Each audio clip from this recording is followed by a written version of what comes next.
지금 저희들이 출판한 누가 노무현을 죽였나 나는 대한민국 검사였다라는 책, 이인규 전 대검 중수부장이 쓴 이 책에는 비화도 많고 특종거리도 많습니다.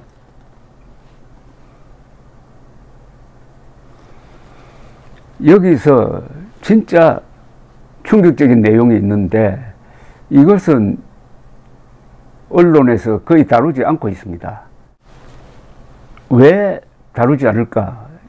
이 내용의 중요성을 몰라서 그런 건지 아니면은 다른 뭔가 있는지 그거는 저는 짐작하는 바가 있지만은 그거는 변론으로 하고 내용을 우선 소개해 드리겠습니다.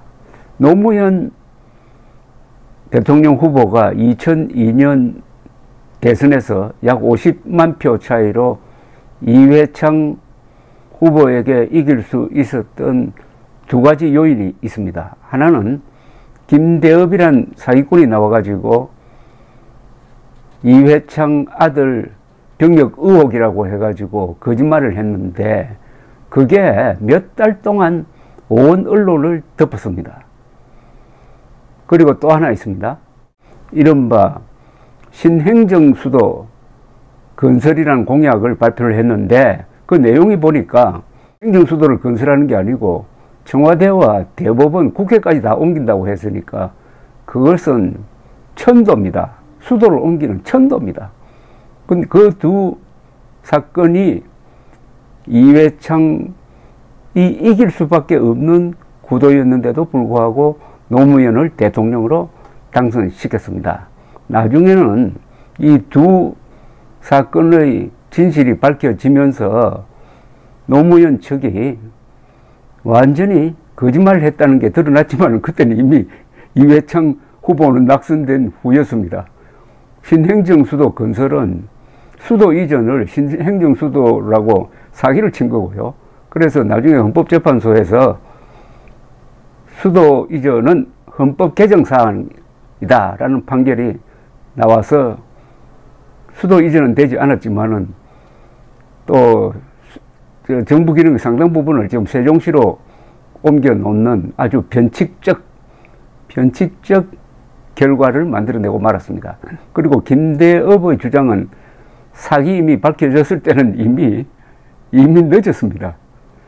그러니까 노무현 정권 자체가 사기적 선동에 의해서 출범한 것이라는 점은 그분의 마지막과 연관시켜서 많은 생각을 하게 합니다. 그런데 이 부분에 대한 이인규 검사의 직접적인 증언이 있습니다.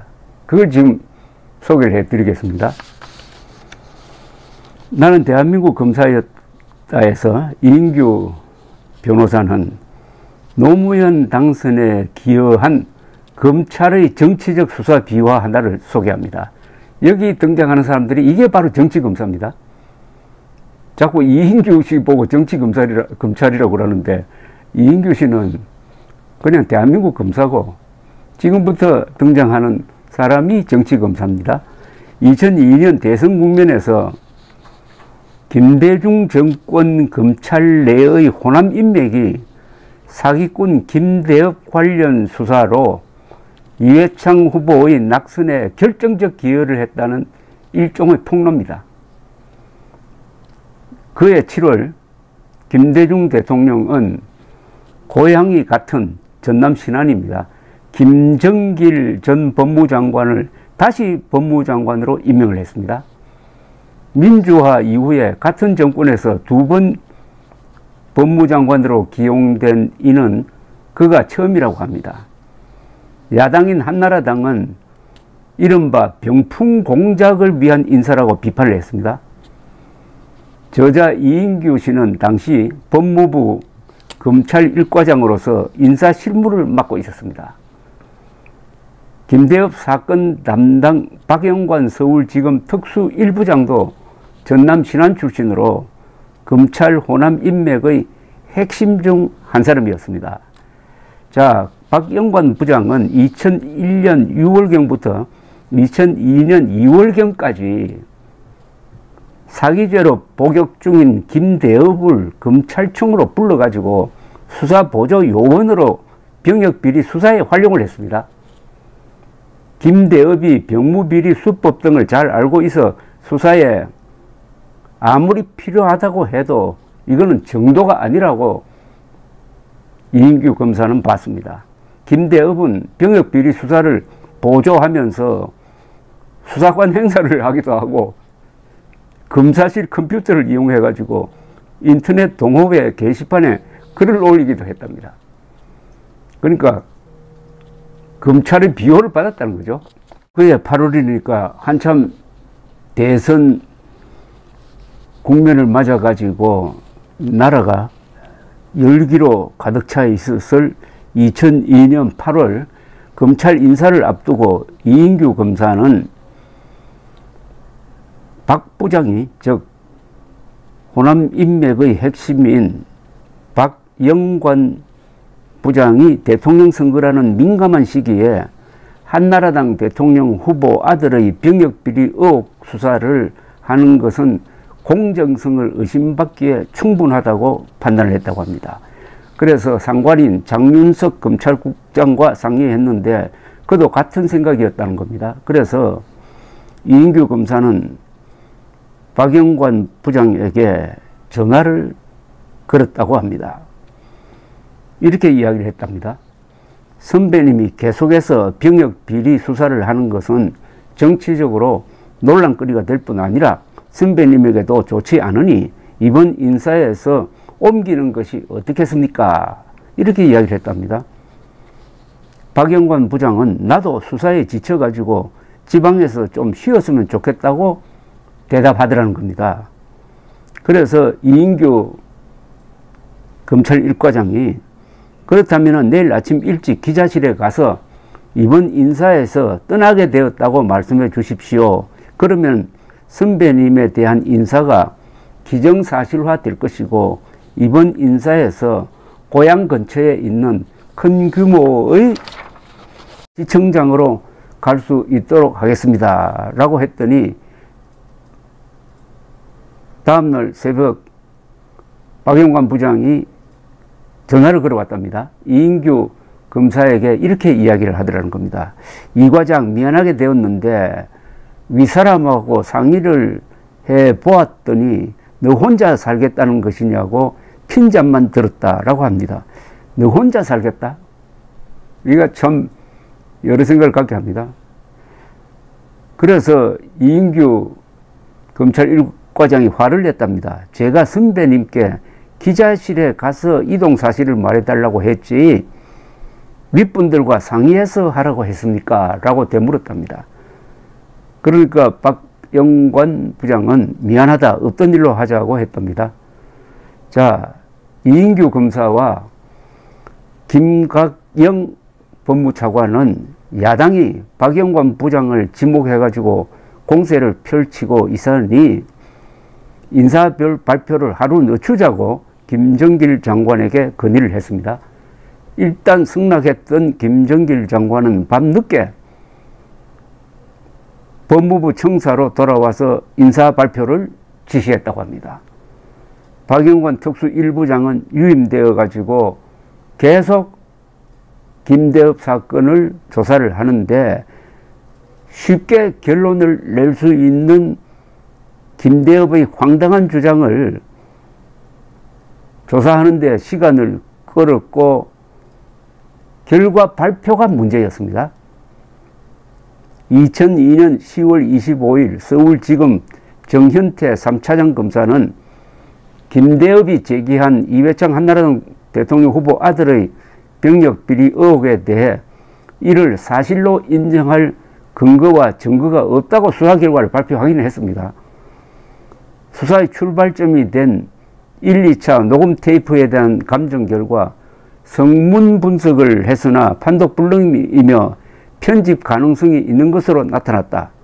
그리고 김대업은 1999년 3월에서 4월경에 녹음 테이프에 이회창 후보 아들 이정연에 관한 병역 비리 진술을 옮겨 담았다고 주장했는데 그 녹음 테이프를 조사를 해보니까 그 녹음되었다는 시점보다도 한 달 뒤인 1999년 5월 12일과 그리고 2년이 지난 2001년 10월 10일 태국에서 제작된 것으로 밝혀져 김대엽의 주장이 거짓말인 것으로 확인되었다는 겁니다. 그러니까 전과자가 제기한 근거 없는 의혹을 해소하기 위해서 엄청난 수사력을 낭비했다는 것인데, 문제는 이인규 변호사는 이렇게 지적하고 있습니다. 문제는 검찰이 병풍 의혹에 대해 무혐의로 결론을 내리면서도 김대엽을 감쌌다는 겁니다.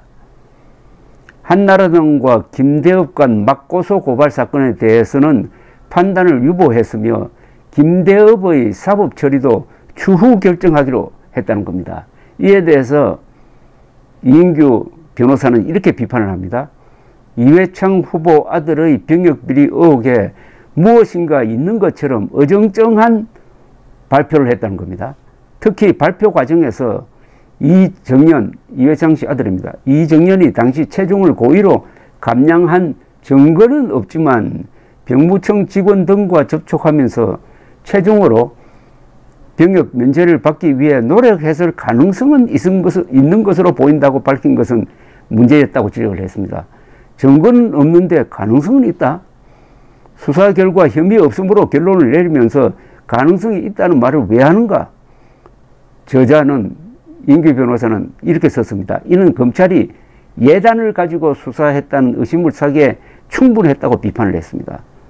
자, 수사 결과가 발표되면은 김대엽과 김대엽을 비호했던 민주당이 치명적 타격을 받아야 되는데, 검찰이 이렇게 어정쩡하게 발표를 하니까, 뭔가 있는 것처럼 발표를 하니까 어떻게 됐느냐.